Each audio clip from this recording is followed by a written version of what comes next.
occidental, inspirado justamente en las vertientes de la mutualidad y de los realismos europeos, o escenas a su vez también más intimistas, melancólicas o cargadas de cierto aire dramático, existencial o enigmático.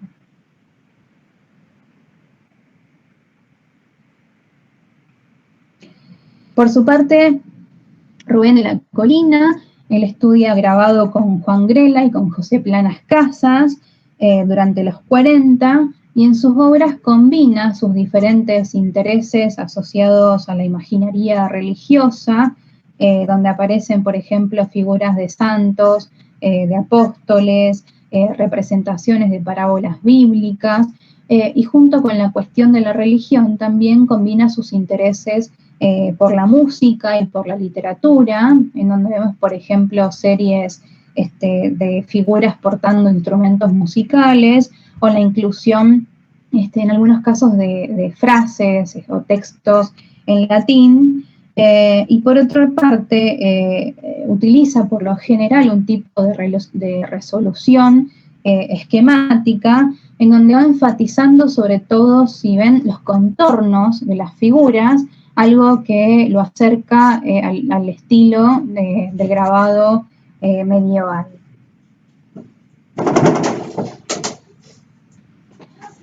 Por otra parte, otra de las figuras que aparece en esta exposición es Rosa Aragone, quien realiza un tipo de figuración muy sintética, que la lleva a distintas resoluciones, ya sea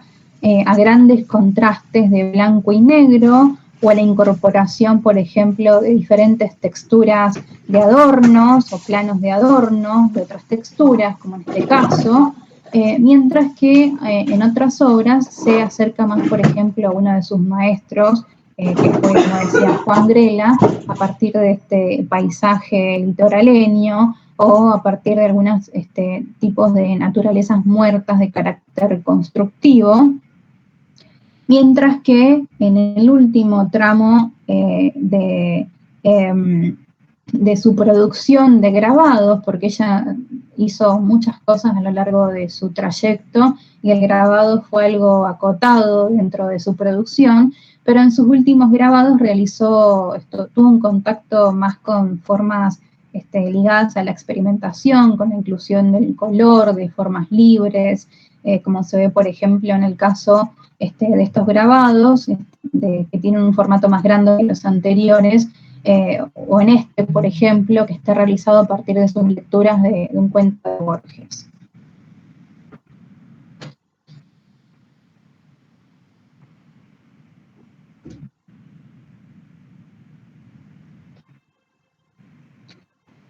El otro texto recala sobre el arte producido en la ciudad de Santa Fe,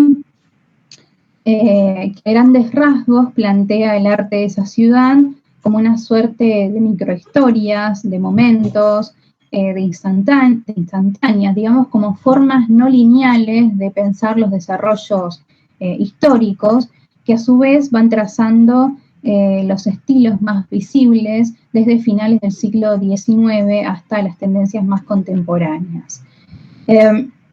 El trabajo está basado fundamentalmente en torno a 3 núcleos temáticos. El primero empieza desplegando el relato historiográfico de Horacio Callot-Buoc, que fue el primer director del Museo Provincial de Bellas Artes, donde va desarrollando digamos, la manera en que se va conformando el espacio para el arte, los desarrollos institucionales incipientes, la formación de un espacio, por ejemplo, con la creación en 1922 del Museo Provincial de Bellas Artes, la constitución de los primeros talleres, de las primeras academias artísticas, la creación de las escuelas, de las primeras escuelas de arte, como la Escuela Provincial de Artes Visuales, y otras en donde salen, por ejemplo, los primeros grabadores, litógrafos o artistas gráficos, que van puntuando el espacio del arte, y que eso a su vez deriva en la formación de las primeras generaciones de artistas plásticos santafesinos que van trabajando a lo largo de todo el siglo XX. Pero también, y más allá, digamos, del relato de Cayet-Woo que va definiendo Guillermo, también alude a las características propias de la ciudad, como por ejemplo la existencia de una aristocracia, de un patriciado que cumplió por lo general el rol de mecenazgo, y que en cierta medida también legisló en materia estética, porque son justamente los que se hacen retratar, los que compran las obras, los que fundan o los que dirigen instituciones, pero además recala en ciertos hechos históricos o sociales, como por ejemplo son los temas de las inundaciones o los accidentes geográficos, climáticos, que suelen afectar por lo común a la región santafesina y que aparecen reflejados en la producción de muchos de estos artistas de Santa Fe. En este sentido, retomando la idea anterior, el segundo núcleo hace un contrapunto con el desarrollo del espacio rosarino, que a diferencia de Santa Fe, que poseía un pasado aristocrático, colonial, Rosario era una ciudad mercantil con un desarrollo comercial que en gran parte era producto de los trabajadores y de los inmigrantes,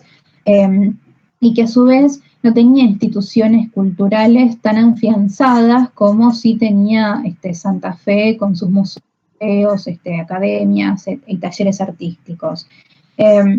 Ni tampoco, como decía, un pasado aristocrático, pero que se propone como objetivo la formación de espacios culturales e instituciones dedicadas a la cultura. Es decir, que aparece en el caso de Rosario como un objetivo, la cuestión de generar un espacio para las artes y para la cultura.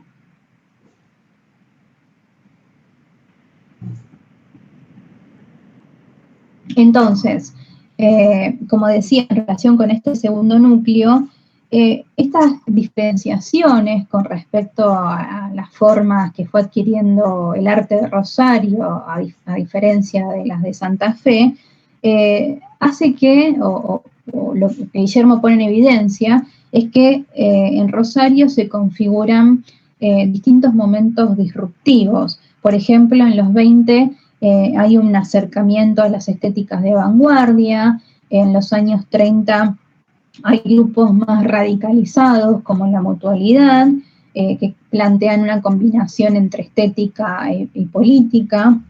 En los 50 aparece, por otro lado, una propuesta como la del Grupo Litoral, en donde combina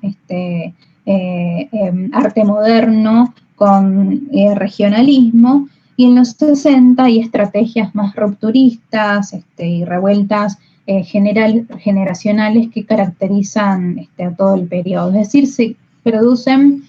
momentos más rupturistas en Rosario, mientras que en el arte de Santa Fe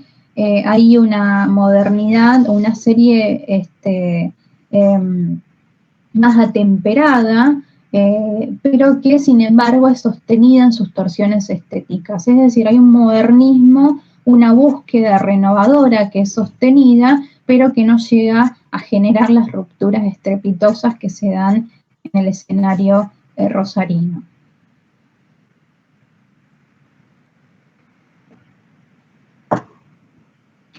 Y por último,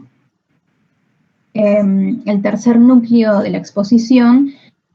consiste justamente en la propuesta historiográfica de Guillermo, como decía al principio, a partir de una serie de instantáneas, de momentos, de fragmentos, de escenas del arte de Santa Fe,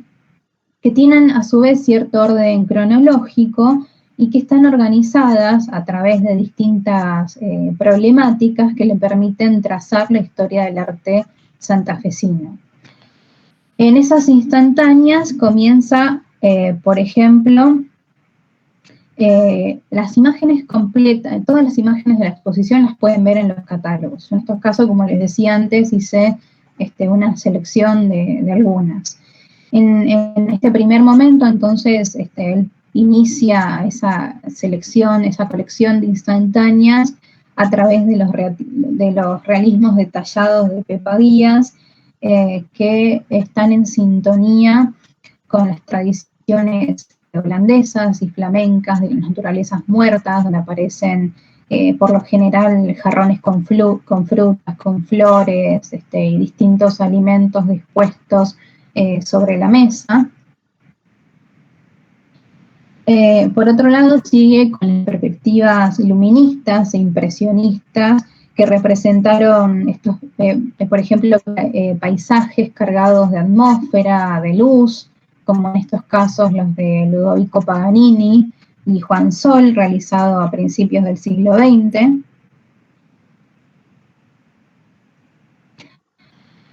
Muestra a través de la obra de Agustín Zapata Goyán las tendencias enlazadas a una suerte de primitivismo moderno, por ejemplo, a través de rostros que recuerdan a las máscaras africanas, estampas que tienen como protagonistas a sirenas, marineros, dragones, y una mirada por lo general hacia un pasado como mítico, lejano. Están, en este caso, realizadas durante los años 20 y 30. Y por otro lado, como por ejemplo, Sergio Sergi, muestra una afiliación con formas del expresionismo y del surrealismo a través de esas figuras suspendidas sobre un hilo, o por ejemplo, a partir de estas obras de Planas Casas también de los años 30.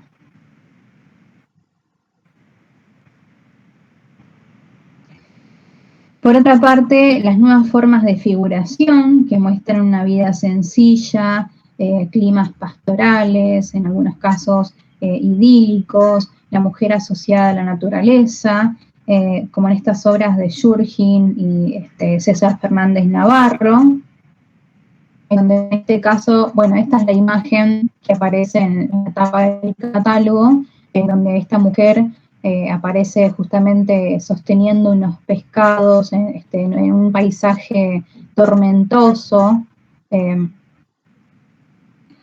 Por otra parte, versiones más ligadas a las escenas pastoriles, en algunos casos con influencia de algunos pintores como Gauguin o provenientes del fauvismo, como estas imágenes de Jürgen y Fernández Navarro también.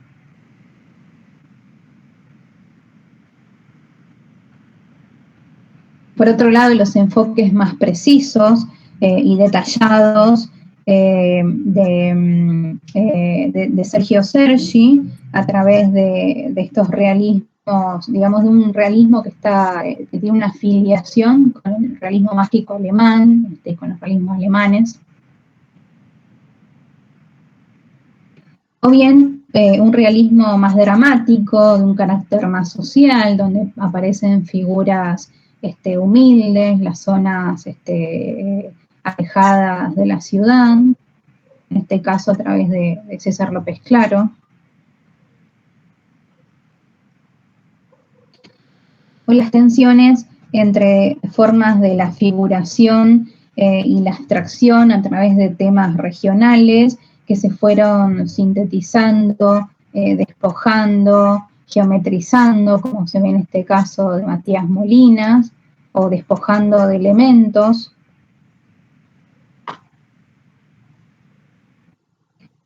Las perspectivas de los años 50 y 60 que miran hacia América y que también muestran formas peculiares, singulares de una suerte digamos, de apropiaciones del arte primitivo a través de las obras de Fernando Espino, por ejemplo, de Carlos Lacava, de Domingo Sada y Artemio Alicio.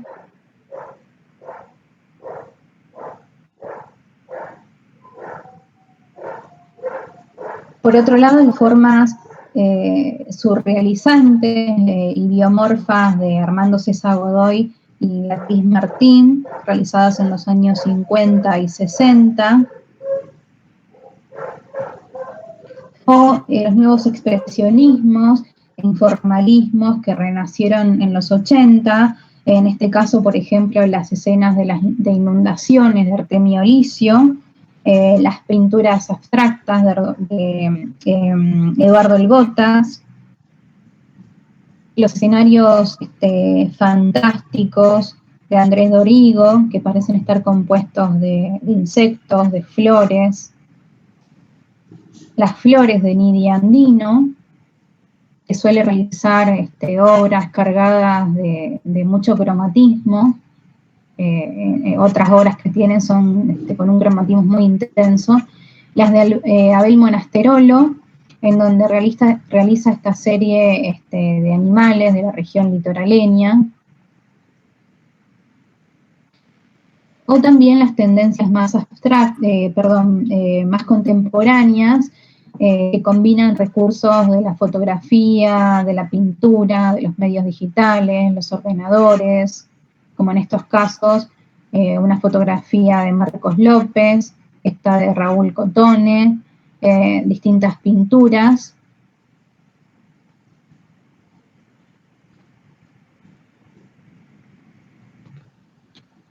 Y ahora, por otra parte, un segundo.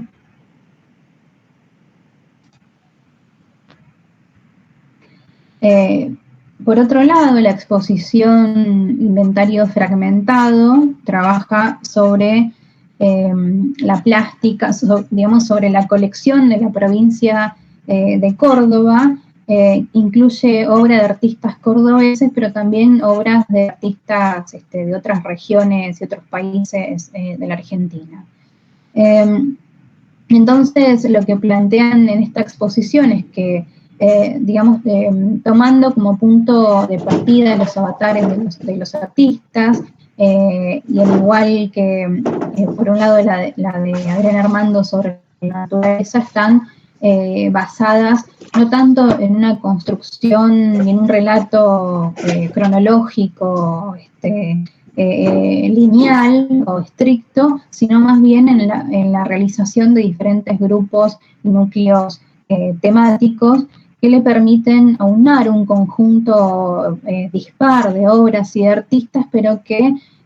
tienen en común ciertas temáticas, ciertas miradas hacia los mismos, digamos, los mismos temas. Por ejemplo, esto le lleva a realizar una serie de núcleos que están vinculados a los viajes, a los escenarios, a las experiencias creativas o existenciales, o confluyen, por ejemplo, en la ciudad como espacio de la experiencia moderna.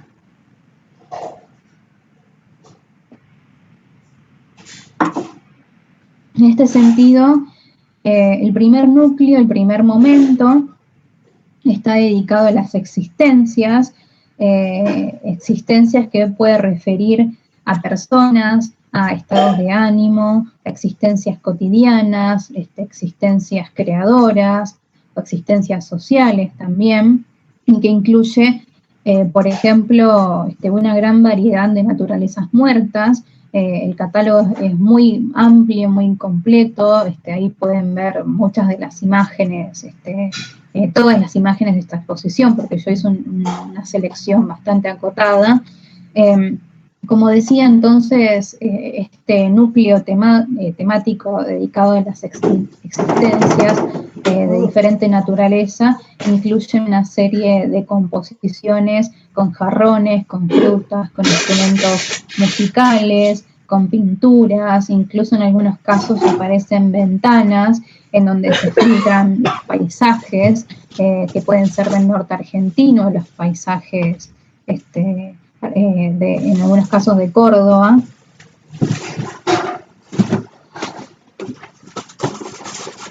Por otro lado, las siluetas de mujeres, siluetas que aparecen sobre la ventana, que están leyendo, tocando instrumentos, esculpiendo, realizando distintas labores domésticas, que aparecen acodadas, pensativas, melancólicas, y que están resueltas también en distintas claves de estilo según los artistas que formaron parte justamente de cada uno de estos núcleos. Por ejemplo, se puede ver un tipo de realismo intimista y monumental en las obras por ejemplo, de Francisco Vidal o de Roberto Viola, que incursionan, sí, está bien, que incursionan justamente en esos tópicos que hacía referencia, en la síntesis, en algunos casos, y otras que están más vinculadas con formas también del realismo o formas que tienen que ver con una paleta un poco más luminosa, con una forma un poco más sintética de representar la figura, como por ejemplo se puede ver en este retrato de Baña, que es la compañera de Horacio Butler.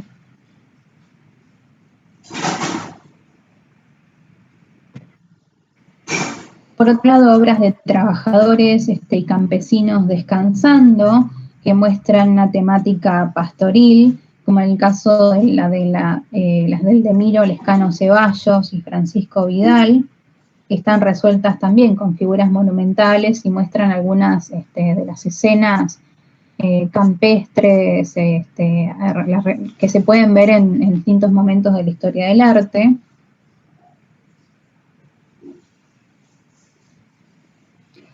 O escenas del mundo de trabajo, o escenas de tipo sociales, en este caso de los años 80 y 90,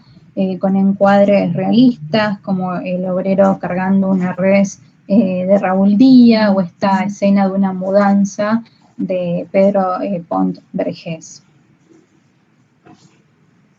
también de los 80. El segundo espacio de la muestra abarca los desplazamientos, los viajes de los artistas que por lo general se vincularon a distintos espacios con la idea de formarse artísticamente y transitaron por distintos países europeos, por distintas capitales y ciudades,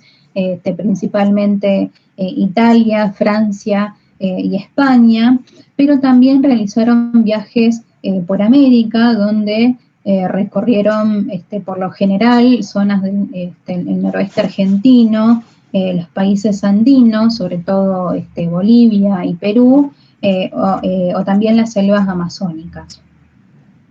En este sentido, se muestran imágenes de los artistas que viajaron y pintaron y registraron distintas zonas y regiones de España, como en este caso una obra de Emilio Carafa a finales del siglo XIX, quien realiza una serie de paisajes inspirados en las playas de Vigo. O esta obra, por ejemplo, de Francisco Vidal, donde también pinta mujeres de Segovia en los años 20, mediante una paleta impronta luminista y espiritualista.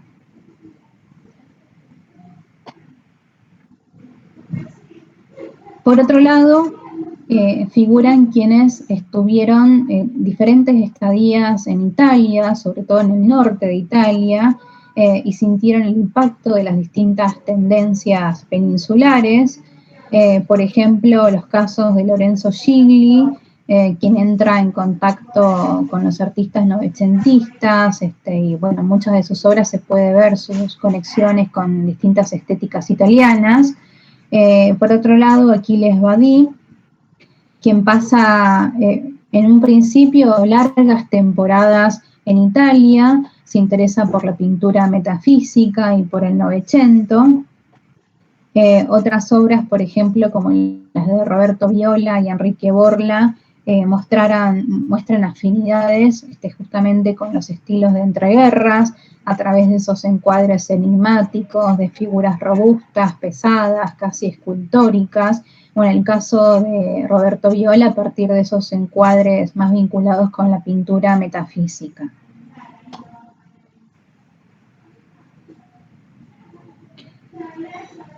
Además,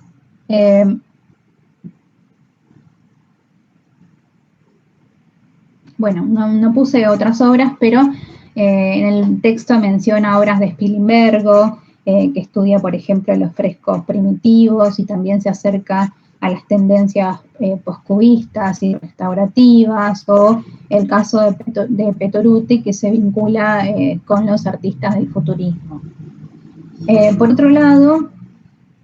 también en los 20 muchos artistas se desplazaron a París, donde realizaron estudios, por lo general en las academias de André Lot y Otto Friest, que eran pintores. André Lot, un pintor postcubista, y Otto Friest, un pintor más asociado al fauvismo. Y por ejemplo, algunos de los que transitaron por esos talleres fueron Horacio Butler y Víctor Pizarro, los podemos ver en estos casos, pero también había otras figuras que estudiaron en París, como por ejemplo Alfredo Iatti, esposo de Raquel Forner, quien estudió escultura con Antoine Bourdelle, que era una figura que hacía un tipo de escultura monumental. Todos estos artistas, estos tres, formaron a su vez parte del grupo de los Muchachos de París, que era un grupo de artistas argentinos que se instalaron en París y desde París mandaban obras a los salones nacionales de pintura o de bellas artes en la Argentina.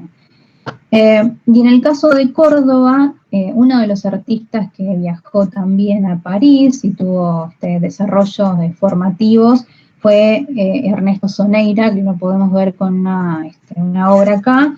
en donde en este caso parece más influido por ciertas estéticas de matriz fauvista, donde aparece una escena arcádica, una escena vinculada con la Edad de Oro, con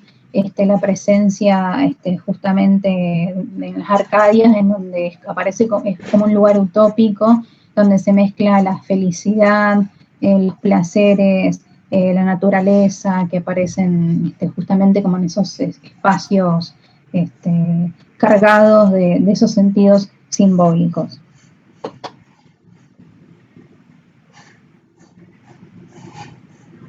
Por otra parte, están quienes realizaron viajes por los países andinos, sobre todo, como decía antes, Bolivia y Perú, o quienes recorrieron el noroeste argentino, en especial Jujuy. Entre ellos, bueno, Adriana menciona una cantidad importante, algunos, por ejemplo, como Berni, Gertrudis Chale, el matrimonio Forner-Bigatti, mientras que de Córdoba viajaron artistas como Santiago Velasco, que vemos en la imagen, que en este caso representa una calle en Cusco, en una obra de los 40, y por otro lado, Alfio Grifasi, quien se acercó a las manifestaciones populares con un lenguaje más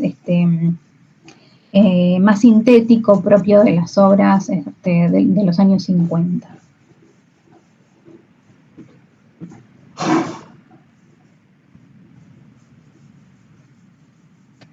Mientras que Adriana menciona que la selva amazónica fue mucho menos transitada que los otros espacios, pero menos concurrida, digamos, pero sí hubo algunos artistas que les permitió entrar en contacto en algunos casos con las sociedades indígenas, con los tejidos, o con los monumentos incaicos, por ejemplo, que generaron distintas sugestiones en artistas que viajaron a esos espacios, como es el caso de César Miranda, en esta obra de 1960, que pasó largas temporadas en esos lugares, o como también, por ejemplo, las obras de César Paternosto y Alejandro Puente, que realizaron una serie de geometrías inspiradas en el mundo andino, por otro lado, como decía recién en esta obra de César Miranda, unos pájaros crepusculares que aparecen justamente haciendo referencia a esas sugestiones andinas.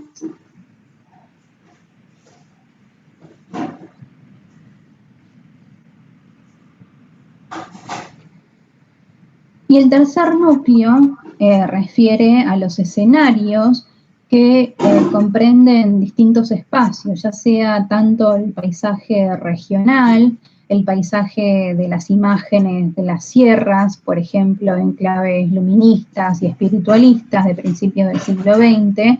así como también los paisajes urbanos y suburbanos con un carácter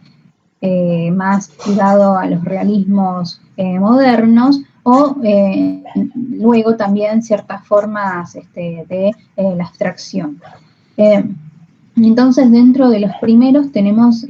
por ejemplo, las naturalezas de Walter de Navazio, de Guillermo Butler y de José Malanca, en donde aparecen justamente la naturaleza espiritualizada. En el caso de Guillermo Butler, las iglesias, los conventillos, las luces diáfanas propios de la pintura luminista y espiritualista.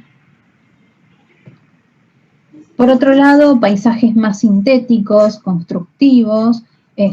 como son los casos, por ejemplo, de Alejandro Bonome, más vinculados con ciertas filiaciones postcubistas, los más que tienen un orden constructivo más equilibrado, de Bautista Tapia, o las escenas de las sierras con un sentido más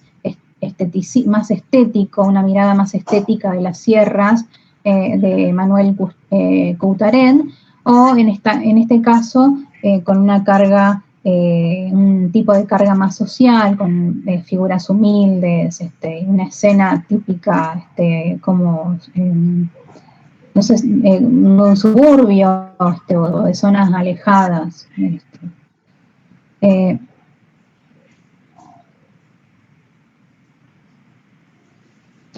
Por otro lado, otras obras que son más coincidentes con los recorridos de la abstracción, ya sea una abstracción de carácter más geométrico, como la de Reina en los 60, más expresivo, más gestual, como la de Rojas en los 80, y también obras ligadas al abstraccionismo a través del trabajo de los ópticos, cinéticos, minimalistas, como en este caso las estructuras lumínicas de Dolores Cáceres, realizadas colocadas sobre pintura negra, así como los estilos informalistas de los 80 y 90 de Raúl Tepa y Prior, en este caso, a través de una resolución más gestual. De todos modos, sobre cada una de estas modalidades, en los catálogos tienen un montón de obras para ver.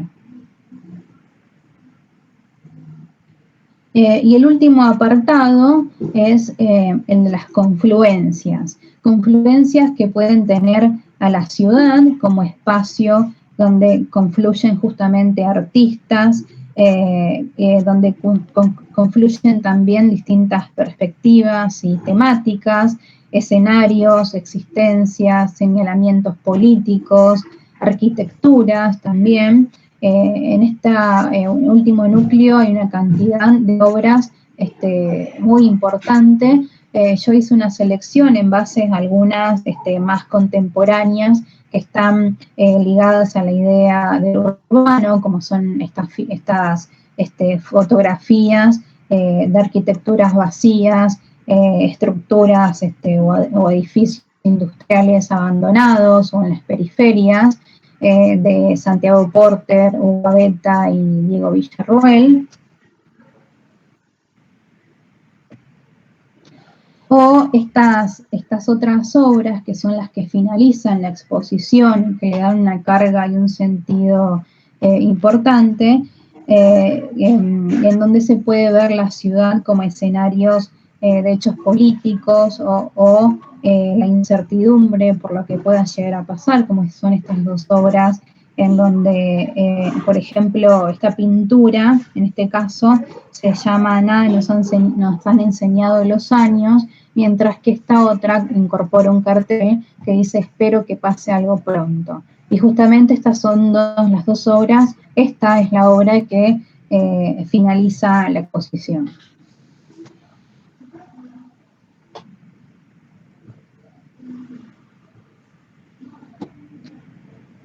Y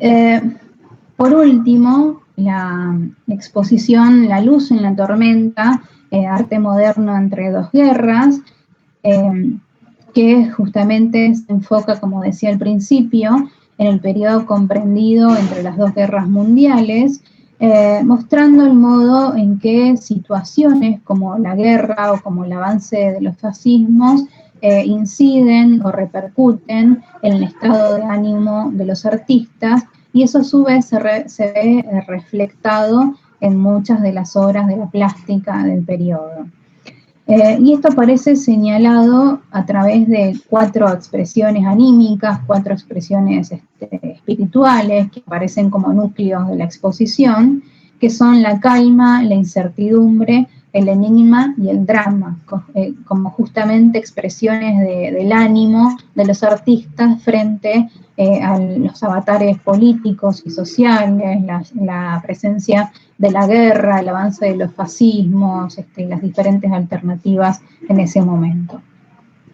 Por un lado, entonces, la calma coincide durante las décadas del 10 y del 20, donde numerosos artistas, como decíamos antes, artistas argentinos y latinoamericanos se trasladan a distintas ciudades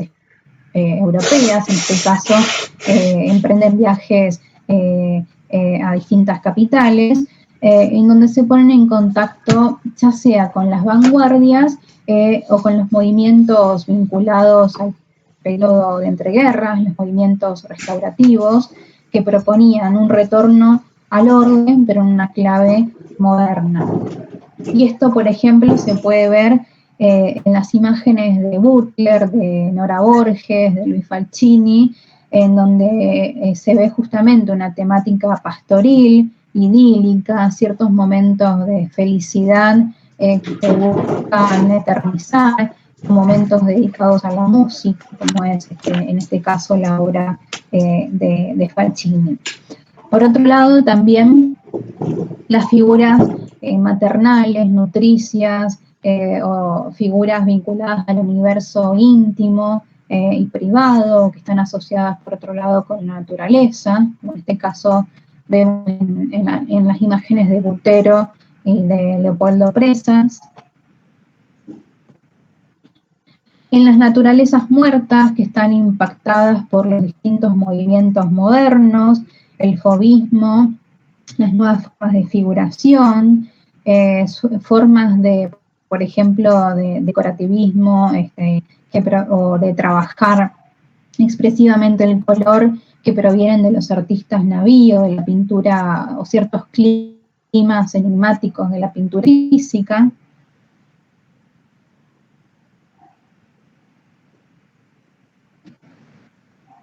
O por otro lado, las geometrías postcubistas o constructivistas de artistas que se insertan en los nuevos lenguajes que están encaminados hacia el arte abstracto o no figurativo, como es el caso de Pettoruti, donde va combinando formas geométricas con algunas formas más ilusionistas que aparecen, por ejemplo, en la imagen de este retrato. También, bueno, las de Armando Chiesa,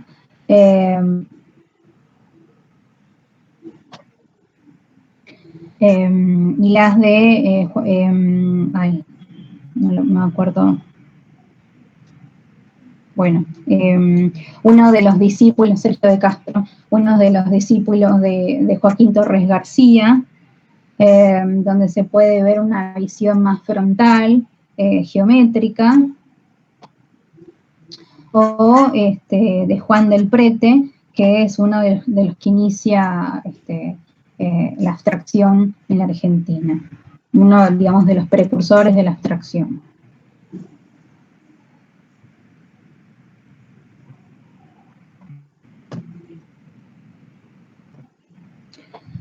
La segunda sensación que aparece como núcleo de esta exposición está vinculada a la incertidumbre, en donde se muestran sentimientos de inquietud frente a la situación de crisis, frente al desarrollo de la guerra, a través de, por ejemplo, paisajes inmersos en un clima de misterio, de soledad, donde aparecen escenarios suspendidos en el tiempo, como congelados, o figuras de árboles retorcidos, como en el caso de Ludmila Fedorovna de Fioravanti, esposa de Fioravanti, el escultor, o las obras de los paisajes suburbanos de Amadeus López Armesto o de Onofrio Pacenza. Por otra parte, también paisajes imbuidos de misterio, de ensoñación, en algunos casos vinculados con una perspectiva más lindante a la pintura metafísica, y en otros casos con resonancias un poco más americanas, como en el caso de esta obra de Gertrudis Stahle, una pintora austríaca que se radica en Argentina durante un tiempo y que realiza recorridos por las zonas de las provincias del norte. Por otro lado, digamos, como en este caso, figuras pensativas, melancólicas, ensimismadas, que en algunos casos se superponen a construcciones arquitectónicas de la ciudad, a iglesias, a casas de la ciudad, o estos paisajes de carácter más social, con casas bajas, arquitecturas modestas, figuras humildes, en algunos casos paisajes más agrestes, en donde, bueno, también se ven ciertas formas vinculadas con el enigma, el misterio proveniente de la pintura metafísica o de los paisajes más vinculados con el mundo del trabajo y lo social.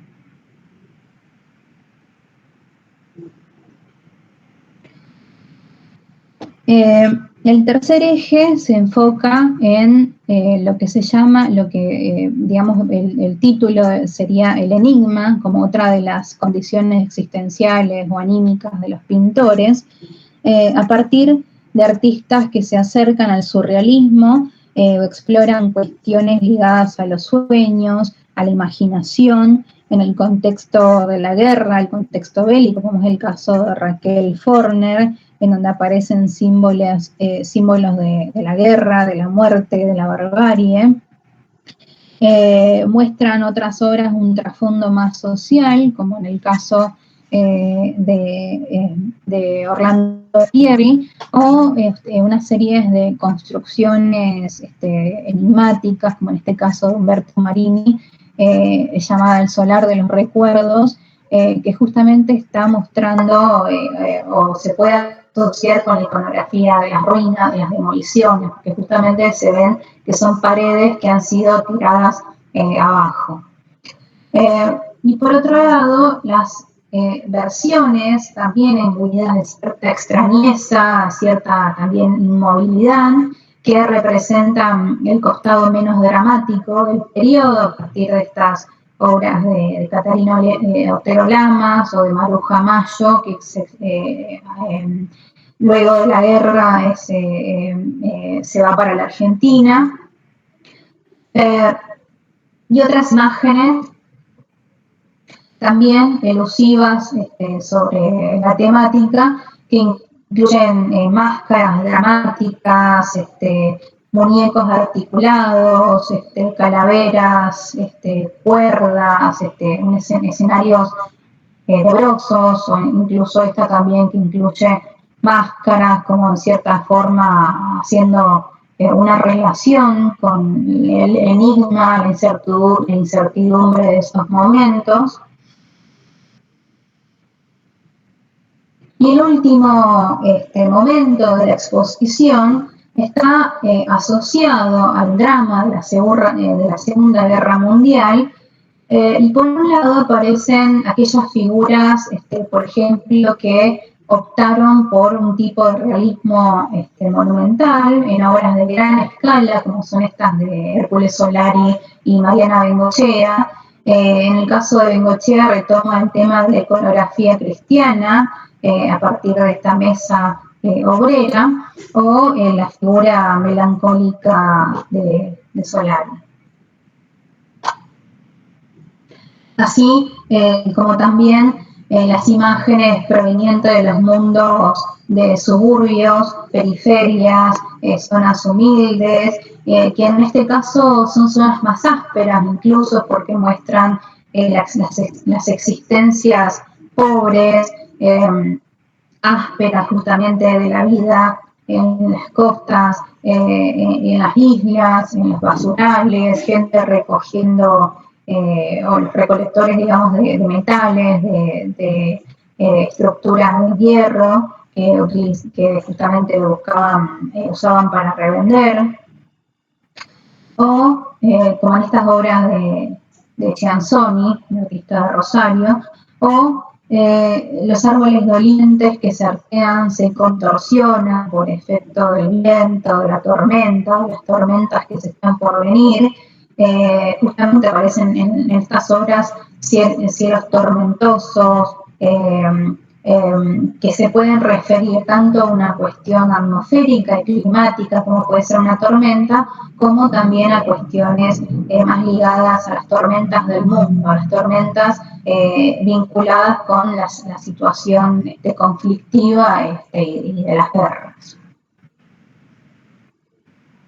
Bueno, eso sería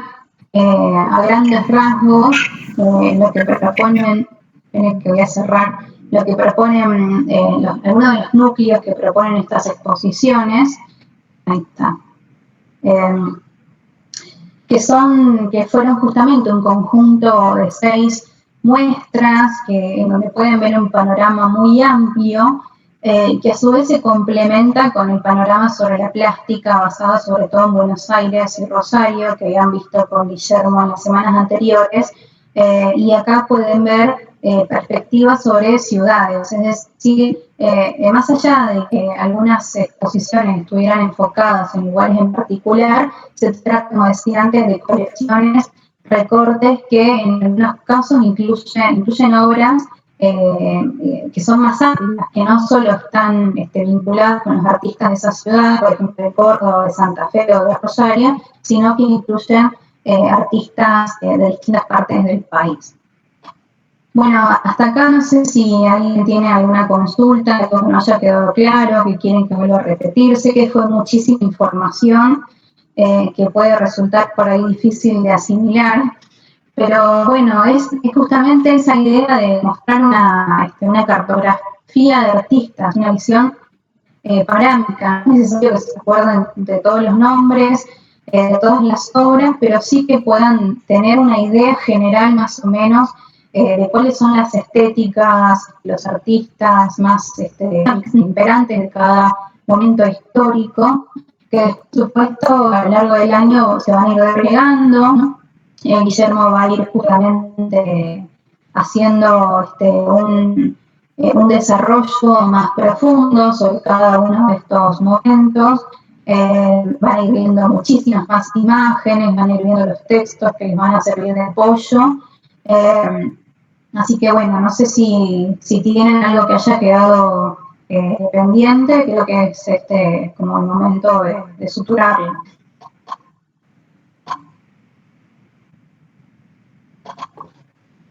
No, creo que es muy exhaustivo y que vamos a tener que ir reviendo. A mí me encantó porque es un panorama que da idea de la belleza que tenemos, particularmente en nuestra zona. Es maravilloso.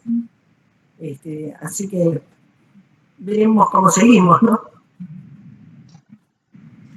Muy interesante. Sí, súper interesante. Las pinturas, las descripciones, hermoso. Pero yo te pregunto, ¿Cómo van a ser? No sé si te habían preguntado antes. ¿Cómo nos vamos a manejar con los exámenes para recordar todo esto? ¿Cómo va a ser? Porque es bastante material y a uno le da un poco de miedo. Bueno, no sé si estuviste la semana pasada que justamente Guillermo planteó bien esa situación de que van a ser 2 parciales, una mitad de año y otro más hacia fin de año y después un examen final. Esos parciales van a ser domiciliarios, o sea que les vamos a dar una fecha para poder entregarlos, que generalmente son 15 días. Suelen ser bastante breves, incluyen 3 o 4 preguntas sobre distintos momentos históricos, y a su vez tienen el material de lectura, las referencias las tienen para poder usarlas, así que con eso no se preocupen porque no buscamos que sea una cuestión memorística, sino que puedan identificar cuestiones centrales de cada periodo. Eso es sobre todo lo que se busca cuando se hacen preguntas en los parciales, que se puedan identificar estilos, tendencias, problemáticas de cada uno de los textos. Y de hecho los parciales, como decimos también la otra semana, están basados a partir de lo que plantean los textos, no lo que decimos nosotros en clase, que por supuesto sirven de apoyo. En algunos casos hacemos también guías de lectura por si quieren hacer consultas, por eso es importante que no pierdan el hilo de las clases ni de los textos, porque si ustedes van leyendo, en las clases también pueden ir preguntando lo que no llegan a entender, lo que les queda afuera, cuestiones que necesiten saldar. Así que bueno, eso con respecto a los parciales no se preocupen porque van a tener 15 días para poder, 15 a 20 días a veces para poder resolverlos y son preguntas bastante sencillas y que están enfocadas en los textos, así que con eso no se dan drama. Sí, ¿alguien más que quiera comentar algo? Bueno, no sé, Luciano, si está por ahí, no lo veo. Si vos querés informarles algo más a los alumnos o decir algo, o Guillermo. No sé si se fueron porque no los veo acá. No, estamos los dos. Bueno. He escuchado completa, todo. Sí. A ver. Bueno. Sí, no, lo que les quería... ¿Se me escucha? ¿Se escucha? No, agregando o ampliando lo que planteó Eli, y a partir de la pregunta de Elizabeth Capilla, no tengan temores con respecto a la magnitud de la materia, que sí, es una materia de un gran contenido, pero obviamente las evaluaciones son sencillas, son 3 evaluaciones, 2 parciales y un coloquio final, que en realidad es otro escrito, sencillamente, a partir de lecturas dadas, que a su vez lo van a responder en su propia casa, de manera que van a tener, digamos, situaciones absolutamente libres de estrés y, por otra parte, tiempos de elaboración. Lo importante sí es que vayan siguiendo las lecturas, porque si ustedes no van leyendo paulatinamente, ese material después no se puede procesar de golpe, es imposible. Entonces, a medida que ustedes van leyendo paulatinamente, eso se incorpora de un modo mucho más natural, más fluido, más placentero, las cosas se van sedimentando, se van comprendiendo y le vamos dando tiempo, digamos, a nuestra capacidad de entendimiento para poder incorporarlas. Aunque suene algo redundante, la lectura paulatina es la única forma de integrar los contenidos. La clase de hoy ha sido enorme en cuanto al espectro de exposiciones y de autores que cada una de esas muestras involucra. Pero la idea era que se puede periodizar y narrar de muchas maneras. Nosotros en la cátedra planteamos una forma que va transitando distintos estados de campo artístico, y a través de esos estados vamos viendo cómo actúan grupos de artistas que van planteando rupturas estéticas o transformaciones estéticas. Esa es la idea. Y viendo cómo paulatinamente, a través del tiempo, se van produciendo torsiones que son estéticas, que son ideológicas también, que van marcando distintas formas de relación con la sociedad, ¿no? Pero a su vez, estas exposiciones son experiencias curatoriales que permiten también periodizar y narrar a partir de fragmentos, a partir de recortes temáticos. A veces pueden ser más panorámicas, otras veces más puntuales, más extensas en el tiempo o más acotadas en el mismo, pero son experiencias curatoriales que permiten generar insumos para la historia, porque esas curadurías son investigaciones que se transfieren a través de exposiciones, y esas exposiciones van dando situaciones de la historia que después se acumulan como para que otros historiadores puedan aprovecharlas. Es decir, son formas de generar insumos para la propia historia del arte, ¿no? Si bien también se nutren de la historia del arte. Y me parece que ilustran de los desarrollos rosarinos, de los desarrollos santafesinos, de los de Córdoba y también en general del país, según cada una de estas exposiciones. Creo que él ha hecho un esfuerzo enorme para mostrar este panorama, y lo que no es necesario que recuerden esta cantidad de autores y de obras, porque tienen los textos como para ir frecuentándolos cada uno con su ritmo, con su forma de asimilación, con sus tiempos, pero son textos que dan mucha información y que ustedes los van a colocar en una situación de conocimiento del arte argentino. Y también tenemos en este momento otra posibilidad. Si bien estas muestras han pasado, en este momento tenemos una muestra en Castralino que justamente es sobre Rosario y que permite hacer un acercamiento al arte de la ciudad, de modo que los insto a ir al museo, a recorrerla, porque es una forma también de transitar nuestra historia. Y tenemos esa posibilidad, una muestra que simultáneamente se está dando. Así que me parece que esta clase ha sido como para que, familiarizarnos en líneas generales, ¿no? Gracias a este esfuerzo enorme que hizo Eli de mandarse, digamos, una exposición de 6 o 7 muestras, lo cual no es poco decir, ¿no? Es un esfuerzo enorme. Así que, yo les paso la palabra y me interesaría que la gente, pueda plantear lo que les suscite. Es decir, que ustedes intervengan, pregunten, lo que esté a nuestro alcance se lo vamos resolviendo. Pero la clase está también para que ustedes tengan un espacio de intervención, de preguntar, de sacar las dudas, de enriquecer experiencias, en fin, abrimos el panorama como para que todos participen de la manera más horizontal posible. Gracias, profe, muchas gracias. No, gracias a ustedes.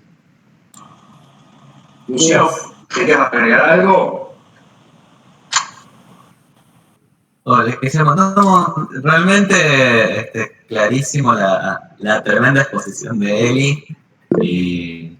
qué lindo rememorar todas esas muestras, obviamente, y precisamente recalcar esa intención de las materias, justamente de correr el eje de lo que es los desarrollos plenamente de Buenos Aires, y de tener esta posibilidad que tenemos todos de agarrar y poder ver los distintos panoramas y los distintos desarrollos de un modo mucho más amplio. Está bueno que puedan aprovechar eso. Aquí hay alguien que levantó la mano, Luis Airia. Sí, buenas tardes. Quería hacer una consulta respecto a la exposición de la profesora. Ella menciona en varias oportunidades realismo monumental y paisajes espiritualizados. Seguramente en algún punto de la carrera lo hemos visto, pero mi solicitud es si podría